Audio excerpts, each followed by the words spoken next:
Hello there, and welcome to this webinar, DSTL, Our Future Supply Chain. I'm Graham Steed, the Director of Public Policy and Research at BIP Solutions, the company behind the DPRT event and also the Defence Contracts International Service. Shortly, I'm pleased to say we're going to be joined by our very special guest, Tim Sheldon from Dstl, who will be speaking at the keynote arena on day one of DPRT 2025. Tim is the Chief Delivery Officer at Dstl, having taken on the role in April 2024. In this position, he supports the Chief Executive in managing the complex portfolio of defence and security work. He coordinates work across Dstl's science and technology delivery units, while also overseeing the development and sustainability capabilities. His responsibilities also include implementing a streamlined process for stakeholders to engage with Dstl, prioritising demands and ensuring highest impact outcomes, something that I'm sure we'll be talking about just shortly. Now, to provide some context for those that are new to DPRTE, it's a two-day event and it's designed to connect suppliers directly with MOD buyers, offering insights into upcoming procurement needs and providing a platform to present innovative solutions to key stakeholders. And innovation in the MOD is of critical importance. With its focus on science, innovation, engagement and collaboration, DPRT is uniquely positioned to support the MOD's ambitions on science and technology. And there's further information on the event at dprt.co.uk. But if you want to know any more about the event, please do just drop DPRT into the chat. So on with today's topic. The defence sector, as I'm sure we can all appreciate, is operating in an increasingly complex environment defined by rapid technological development, emerging threats, and the necessity for greater collaboration between the MOD, academia, and the supply chain. In this landscape, supply chains are no longer just logistical frameworks, they are dynamic ecosystems that play a strategic role in ensuring operational readiness, fostering innovation, and maintaining national security. Dstl, as one of the MOD's key enablers, is at the very heart of this transformation.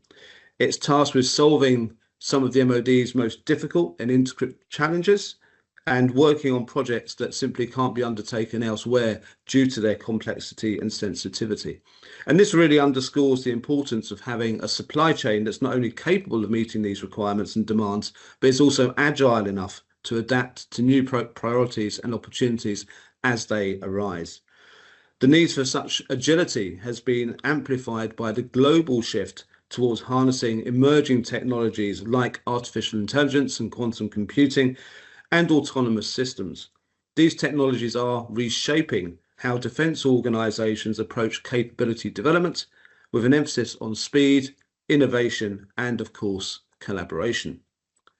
Tim, who's going to be joining us in a moment, will be able to explain how Dstl is engaging with the wider defence ecosystem, broadening the scope of its engagement with suppliers to include not just established defence contractors, but importantly, and particularly importantly in this world of science and technology, non-traditional suppliers and perhaps startups and businesses that are new to the defence marketplace. So really looking forward to hearing what Tim has to say on those subjects. Well, we're keen to get things underway, so let's hear now from Tim. Tim, thank you ever so much for joining us today. Thanks, Graham. Delighted to be here. And I work as part of the UK Defence Science and Technology Laboratory. We're an organisation that's 5,000 strong, and we deliver a range of science and technology outputs, critical science and technology outputs for UK defence and security customers. My role, I'm the Dstl Chief Delivery Officer. I joined the organisation last April, and I'm responsible for the approximately 4,200 science and technology experts that we have in the organisation, and all the incredibly valuable work that they deliver for that customer base I mentioned a few moments ago. Perfect. And Tim, you're going to be delivering a keynote address at DPRT 2025. So how important is this event as part of your engagement with suppliers? For me and for Dstl, it's a really important engagement, a great opportunity for us to be present and to engage direct. And that's in two ways. Yes, you're right, I'm giving a keynote speech, and I very much look forward to that, about explaining where Dstl is, where we're going, and how our key suppliers can really support us on that journey in terms of moving forwards. But it's also an opportunity to hear from them in terms of what's going on. One of the strengths we draw from is that very broad supplier base and the great ideas that our colleagues across industry have, from the large organizations through to those small and medium enterprises. So it's a great networking opportunity, an opportunity to listen, to learn, to engage, to build relationships, to do some really important business moving forwards. Yes, and as I know you're aware, we have a science and innovation zone this year at DPRTE. So what role do you think emerging technologies like AI and quantum computing, what role do they play in DSTL's future priorities and plans? They play a really important role, Graham. I mean, technology never stands still, does it? In terms of what's going on, it's moving at remarkable pace, and that's affecting all of us, in terms of new technical solutions and how we can exploit that as citizens, but also in the workplace. And for us, clearly, through that defence and security lens, the development of new technologies are really important for us to understand what they are and to understand how we can exploit them through the lens of our customers and their needs moving forward. So artificial intelligence, quantum computing, all of those areas where technology is developing at pace are very relevant for defence, areas of key interest, and areas that we're investing in terms of moving forward. I very much welcome the innovation zone. I think it's a great idea, a great opportunity, building on what I said before, to engage and talk around these really important topics, because we're all on a bit of a voyage of discovery in terms of some of these opportunities, and we're stronger together, working through understanding what it can do for us in the business space, in the military, the operational, the security space, moving ahead. Yeah, I mean, as you say, there are so many different dimensions to this, and I guess the more you learn, the more there is to find out at the moment. So it is a fascinating area, and like you say, I think that innovation zone is going to be really, really helpful at the event. What steps would you say DSTL is taking to improve its engagement with I guess what you might call traditional defence suppliers as well? Yeah, we do a lot of business with industry. It's worth reflecting, Graham, that about half the funding that we get is actually passed on through into that value chain with industry, with academia and partners across government. And the lion's share of that goes to industry. And we deal with some of the larger defence primes that you would expect, the likes of BAE Systems, Kinetic, MBDA, etc. So we have very valued relations with those organisations. We're in it for the long term, but we are changing now within DSTL. We recognise the importance of good connectivity, and again, it's a two-way dialogue with these organisations. We are, through our own transformation programme, in the process now of setting up a delivery partner engagement capability, and that really is to map in, dock in to those key suppliers and develop those strategic relationships for the medium to long term. One of the things that I've really seen in this role is the fact that you have to plan for this for the long term. The stuff that we're doing today in terms of science and technology outputs, which actually are building on a very long pathway of development, low technology readiness level research and development. So many of these opportunities actually we need to develop through the medium term and the longer term in partnership with key suppliers and enable them to develop the capabilities that they need to work with us on that journey. And what do I mean by that? Well, an awful lot of what we do is built around human capital, the people expertise that we hold in DSTL, incredibly valuable colleagues, but in industry as well. And so we need to work jointly to plan, build those capabilities moving forwards. And of course, in some instances, there's infrastructure associated with what we're doing as well, testing infrastructure, development infrastructure.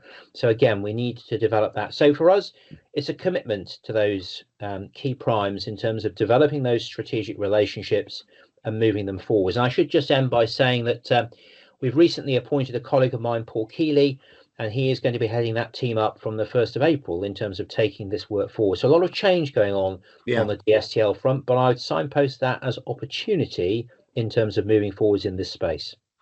Absolutely. And just in a similar vein, how is DSTL engaging with perhaps what you might call some of the non-traditional or new suppliers to the market, your Yeah. SMEs, your micro businesses, startups. How are you really engaging with them to get them to work with you?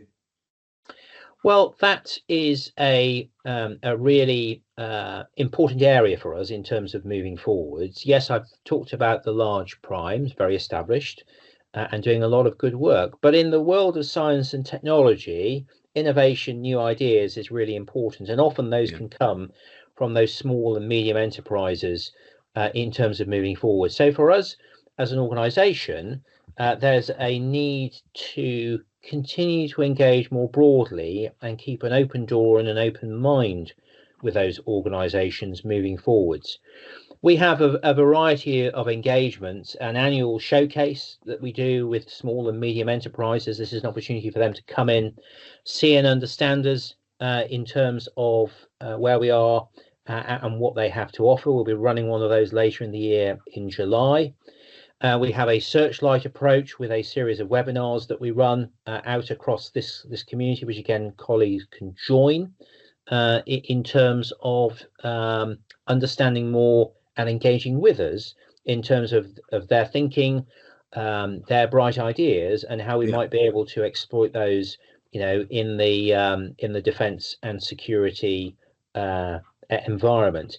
We've also been doing some interesting work with partners across government. So with our colleagues at HMGCC, His Majesty's Government's Communications Centre, based up in Milton Keynes, we've created a joint endeavour there in the centre of Milton Keynes, where actually we are engaging jointly, Dstl and HMGCC, with entrepreneurs, small businesses, through yeah. that joint area of interest in terms of moving forwards, a co-creation, engagement and partnership. So yeah, we're working this because we see the value and we recognise the need for investment, because that reaps rewards for us in terms of connection, ideas and opportunities from that broader small and medium enterprise base. Yeah. And I guess, I mean, the kind of the reverse of that, I suppose, is how can those smaller businesses, those startups, how can they understand how to excuse me, align their capabilities with, the approaches that you need and the objectives that Dstl have set? Well, again, communication's a Mm, two-way thing, isn't it, Graham, in terms of what's going on? We publish a lot of information about who we are and what we're doing. We're very overt about that, in terms of our strategy, where we want to be, and the facets of that. Being ready for tomorrow is very much part of what we're about. And so there's a lot of information out there associated with Dstl, which I encourage those sorts of organizations to review and understand. I've mentioned some of the avenues that we have in terms of engagement, but sure. probably the best way is just to engage and discuss, which they can do with us directly in terms of engaging with Dstl with their ideas. We get things coming in all the time, and that presents opportunities. There are innovation calls that go on. We collaborate with our colleagues in the DASA organisation, who lead a lot of work on innovation, and this is putting requests out, Graham, in terms of we've got a problem here. What could Mhm. small and medium-sized businesses and larger businesses do to help us in that sort of space? So there are a variety of engagement avenues there for folk to see and understand where we are, what we're doing, and how they can partner with us and deliver value for our defence and security customers moving forwards. Yeah, I mean, it certainly sounds like you're doing a lot of great things, a lot of initiatives, and obviously attending events like DPRT are a great way for you to reach out. And I think clearly any business that wants to engage with your organisation, there's a requirement to do a bit of research yourself and to really kind of dig into exactly what Dstl do, what you're looking for, to kind of do some of that research and understand it from your perspective as part of that engagement process as well. Yes.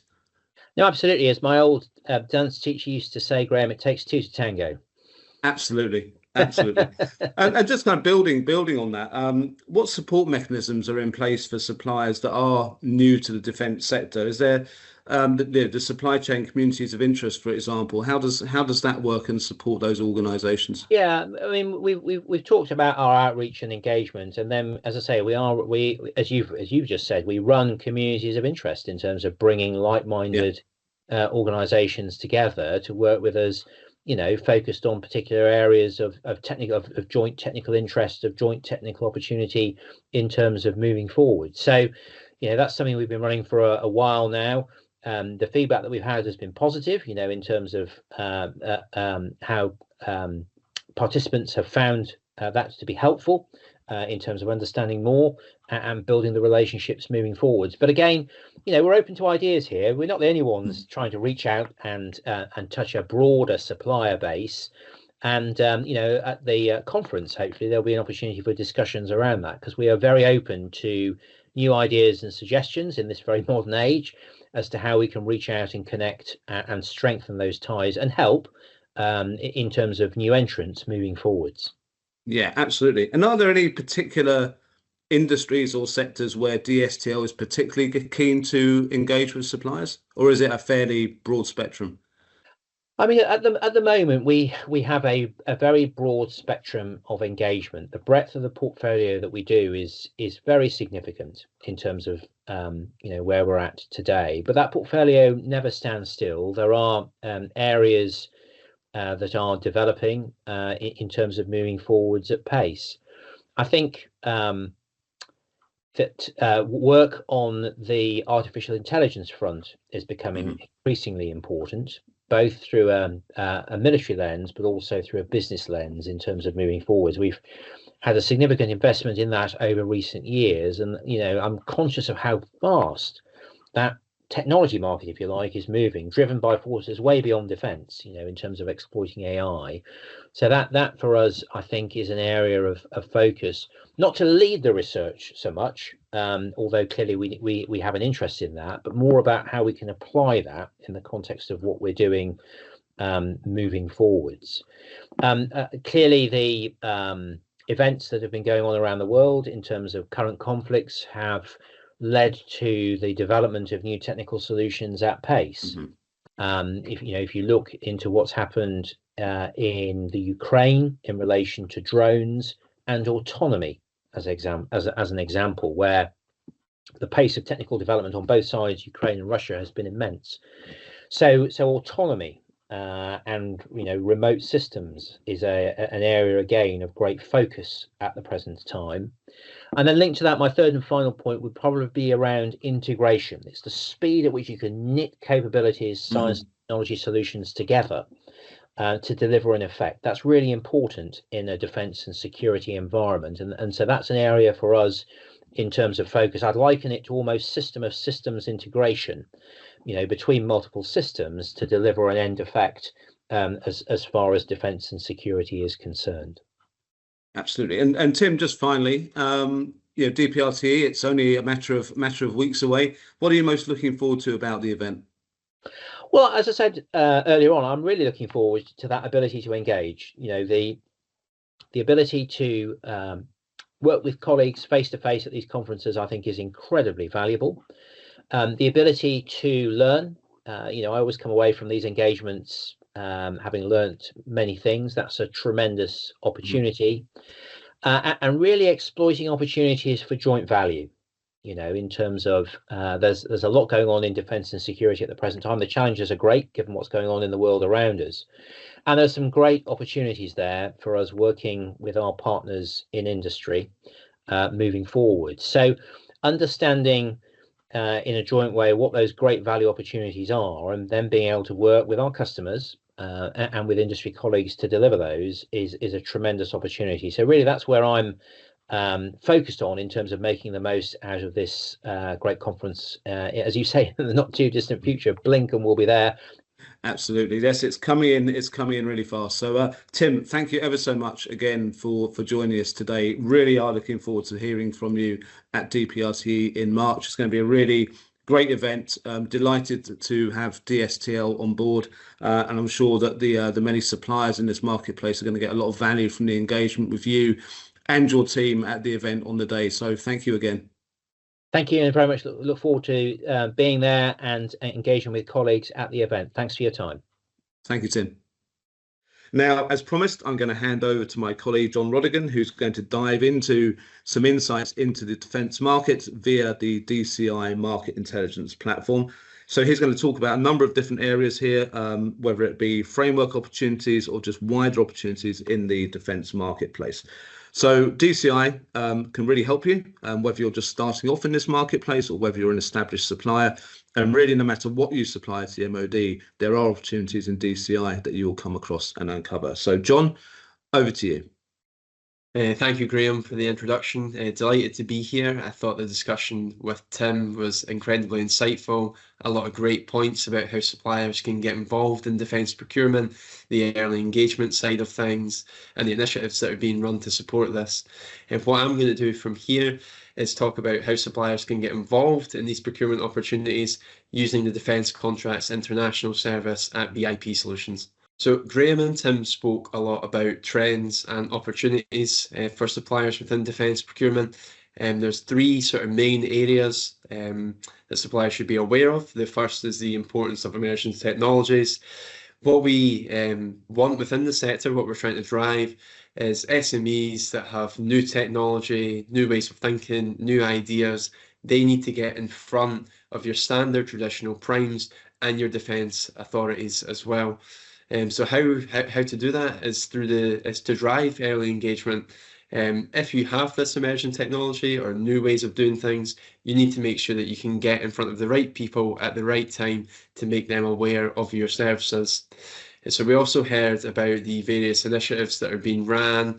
We've heard a lot about the Ministry of Defence's commitment that 25% of their investment must go directly to SMEs within the public sector. So there's a lot of different things happening to support that side of things as well. But really the focus areas, especially within defence, hot topics like AI and machine learning as well. How do suppliers, get involved in these kind of opportunities? We'll touch upon in just a second, but it's very important, obviously, that they're aware of early engagement and how to actually use it to get involved in some of these opportunities as well. So slide number 3, defence market competitiveness. What we really want to do here is to assess, how many suppliers are there within the defence market at the minute? Is this likely to change? And what does that mean for suppliers as well? We've spoken a lot about the Procurement Act and coming into force this month. And what this basically means and what the Labour government are trying to drive is SME involvement in public procurement. They're going to drive the involvement through the early engagement as we've discussed. But with this, the market should be becoming more competitive. So we're seeing the supplier-buyer ratio just now at roughly 6.3 to 1. We anticipate that this will probably increase as well as market competitiveness increases. But currently standing, you're seeing roughly just over 3,500 unique buyers. Unique suppliers, I should say, and this is roughly at about just shy of 600 unique buyers as well. The defence framework agreements versus non-framework related agreements. We've just spoke about the supplier to buyer ratio that currently stands. Frameworks are a more efficient means for authorities to run their own procurements. They're essentially large preferred suppliers lists that cover multiple different services and run for a number of years.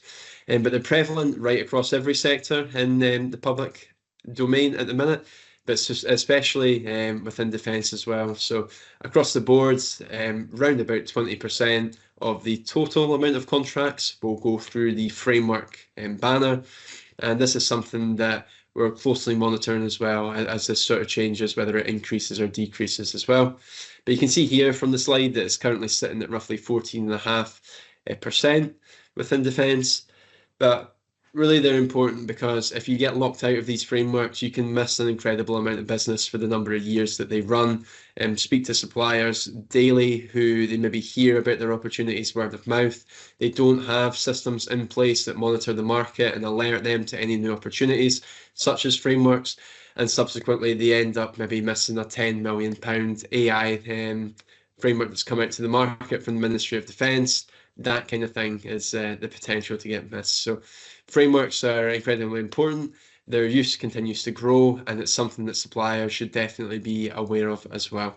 Slide number 6, defence top frameworks that have been published recently. And you'll see on the slide, we've highlighted 2 from the Ministry of Defence, one for the supply of heavy armoured vehicles and associated items with a value of £125 million. And the second one there is one for the Nuclear Deterrence Fund with a value of 3.3, so really significant amounts. What I'm going to quickly do is just highlight how you can quickly identify these kind of contracts using the DCI service. So if you let me share my screen just quickly. So I'll touch upon a mini demonstration in just a couple of minutes time, but just to highlight some of these areas here, this is the contract search function of the DCI service. Now, what I want to do here, so we're just going to run a blanket search. So we're not searching for anything specific, but we do want to search for the buyer. So let's just take the Defence, Science and Technology Laboratory. So we'll run them through as a buyer. Now we can see over the time period that we're searching, the last 12 months, everything that they've published, when the date that it was published, any deadlines that they've listed on these opportunities, and associated values as well. So if we filter by your deadline here, you'll see the last one that came out in roughly November time of last year deadline is in November time of last year. Some for the management of multi-partner military longitudinal cohort research. So these are the kind of examples of big frameworks that are available to suppliers as well. You can come into these contracts on our system, read more about the individuals that are running the procurement, what the authorities have included in the procurement as well, and the description of these frameworks broken down into lots. So it's really quick and straightforward. What we help to do is just allow suppliers instant access to see what are these authorities such as the Dstl putting out by way of frameworks, and how can I access this at the click of a button as well. So the notices are largely what the market can react to by way of contracts, but let's see what they've been awarding as well. So as you would expect in terms of the awards, we can see that over the last 12 months, they have awarded 228 contracts to various different suppliers. What we're able to do on the system here is actually tell you who these suppliers are that are winning these contracts. You can see again the associated values on them and when these come to an end as well. You filter by your end date here. Now you can see when these opportunities come back to the market, some of which well into the future, but this gives suppliers like yourselves the perfect opportunity to start horizon planning, to be aware of some of these Dstl contracts that have been posted already and that are coming back in future, and allowing suppliers to take a proactive approach in their outreach and mapping out the specific public sector opportunities that they want to target in future.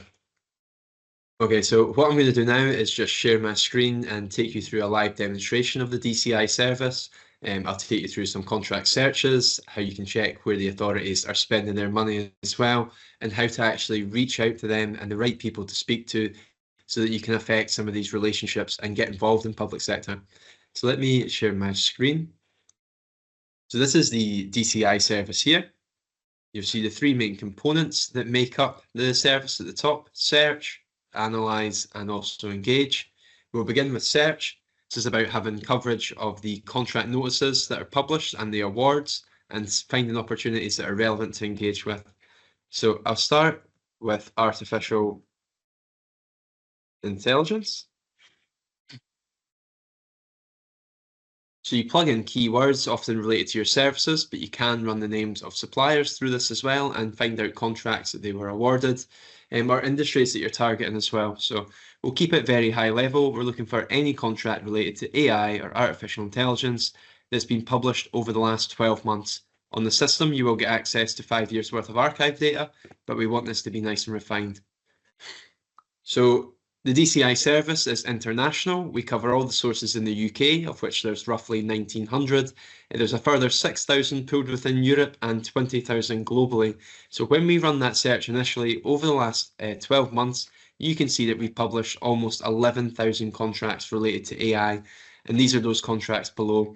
You'll see that we display the country in which the opportunity resides, who the buyer actually is, any associated values that they have listed on the contract, when it was published, and when the deadline for application is as well. So if you filter by your deadline here, This is going to show you opportunities that are live, some of which well into the future. But of course, this is giving you that great coverage. Now, you might say to me, how do we narrow this down and find things that are more specific? The first thing that I'd be looking to do is target the industry and isolate it to defence. So with the service, you can use the filters to do so. So if I pull it down, let's take defence and security. Now you can see internationally 472 opportunities published over the last 12 months within the defence industry for AI. And of course, you can break this down regionally as well. If I wanted to look just at the UK, I can come in, select the UK, and see those opportunities that have been posted over the last 12 months. So 27 results in terms of the AI contracts that the authorities have awarded. You can see overall it's a graph volume against value, although it does fluctuate. The number of contracts overall has gone up, which is very good. If you come down here, you can see 30 results or awards, I should say, that have been posted. So the information is displayed in the exact same manner. The only difference is we are telling you the suppliers that actually win these contracts and when they come to an end. So you can quite readily identify opportunities that are into the future. If you do horizon planning and for forecasting, you can start to see things that are coming back to the market at the end of 2025, beginning of 2026, and beginning to say, look, these are maybe opportunities that we're interested in. How do we actually reach out to the authorities? So on this section of the platform, this is our contact database for reaching out to those key decision makers. If I type in, for example, defence, now you can see all the different defence organisations that we have on file here. Ministry of Defence, Dstl, the DIO as well, Defence Digital, all of the major players. And of course, if you click into any of these, let's take Defence Digital as the example, you can click into job function and see the different departments that we have individuals listed within. If I take, for example, digital, you can see here the head digital foundry, head of comms, and digital business partner as well. Now you'll get a direct email address for these contacts, and more often than not, a generic phone number, and it's giving you the ability to reach out to these individuals straight away to begin affecting some of these relationships that you see. And the final thing that we have to support this is our spend analysis tool. This is all about analysing invoice data within the public sector to make more informed decisions about your own bid strategy. So let's take suppliers. We'll take an example supplier and an example buyer. So if I take Babcock, for example, you can see all the different entities that Babcock have used in the past for their invoices. We'll select the top one where there's the most spend, pull it back for 5 years worth of data. Then you'll see some initial information like what Babcock have won in the past year and the number of transactions on file, and the value of these transactions and the industries that they work in as well. And surprisingly, well, maybe not surprisingly, I should say, the Ministry of Defence, obviously Babcock's top buyer as well. Now, if you come down, you'll get a summary of that income over the time period that you're searching for. In terms of the orange line, that's what Babcock has taken in over the last 5 years. The blue line is the average over the last 10. So it's quite interesting. Obviously, it does fluctuate. There's periods where they seem to be stronger and periods where they've maybe taken more in the past. But you can click into any of these months. You'll see them highlighted here. August 2024, almost 20 million spend. But you can click into these months and see the individual transactions, the authority that they were with, and any spend items that have been listed as well. And of course, broken down to the penny, you'll see the dates that these invoices were set as well. So that's a summary of their income. If you come down more, you'll get an understanding of who Babcock are working with as well. And you see here, we've got the DIO and obviously the Ministry of Defence as well. It's broken down into a nice pie chart, just a breakdown of that portfolio. But again, you can click into these for the Ministry of Defence and see all of the individual invoices that are on file. So if I come back, now you can use this information however you want. But if I come back, what we've just patented on the DCI service is a business relationship score. Now this tells you how strong that supplier is with the authority based on the transactions that we've got on file. So it's the amounts, it's how often they are as well, it's who else they work with, And you can see that out of 10, we've judged their average business relationship score to be 6, which is fairly strong, but something that, again, is not, 10 would be exceptional. 6 is kind of along that halfway mark, which tells you Babcock might be doing work with the Ministry of Defence and DIO that other suppliers have a good chance of actually winning from them. So this is the DCI service. It's how it supports that engagement for suppliers, finding the right kind of contracts within defence that they can engage with, and using the invoice data to quickly qualify out whether it's worth bidding on or not. And if it is worth bidding on, then you have the contact database of people at these organisations that you can readily reach out to. So slide number 7. So in summary, we've seen the AI data integration is absolutely key at the minute in the defence sector, a really hot topic. The more and more emerging technologies, the advancement of AI as well. Authorities need to be aware of the suppliers that are out there that are building these models, that have these capabilities and can perform in a more agile manner as well. So it's imperative that the suppliers are able to early engage and that they're aware that there's methods to this early engagement as well. So we've seen in terms of how big a player that the defence sector actually is in terms of the public domain. We've heard about they're open to all suppliers, doesn't necessarily need to be those traditional primes that have held these contracts historically. SMEs that are new to the market, that have these emerging technologies and ideas, are more than capable of competing for these contracts as well. So a very high spend on common goods and services within the public sector as well. There's also been a period of sustained and increased investment. You can see right across the defence sector. But a lot of this has been underpinned by the DCI service at BIP and how that helps suppliers to engage with these opportunities, to find them at the click of a button, to identify opportunities that are coming back to the market in future, and to have the right contacts to reach out and early engage. So DCI is a critical part in allowing SMEs to try and get involved in public sector. But really, these companies need to be aware that utilising sort of precision intelligence and building a pipeline, identifying current and future opportunities is what will bring you success within the sector and allow you to open new doors, new opportunities, contracts, significant and increased values in the future as well. Once you win one, the opportunities really are endless. So. And what I would like to do at this point, just changing slides, is open up the floor to you guys.